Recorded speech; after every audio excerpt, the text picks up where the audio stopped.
จากพี่3 2เดี๋ยวพอแล้วทำกันทำกันเอง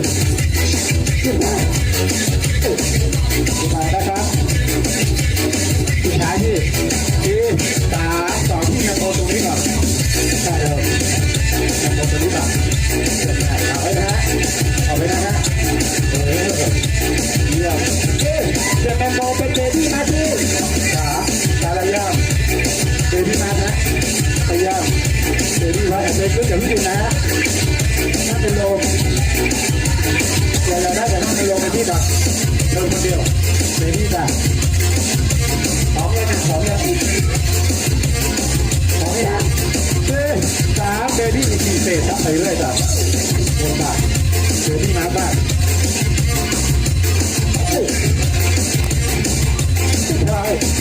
ลงไปเลยเดี๋ยวไปเอาแบงค์ลงมา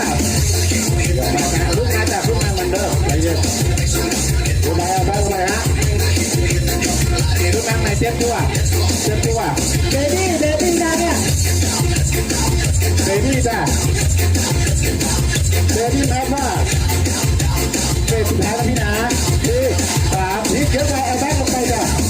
ลงมาขึ้นมาอีกแล้วเหลือเบบี้จ้ะเบบี้สุดท้าย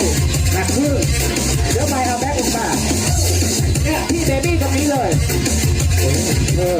เบบี้หัวเบบี้ขึ้น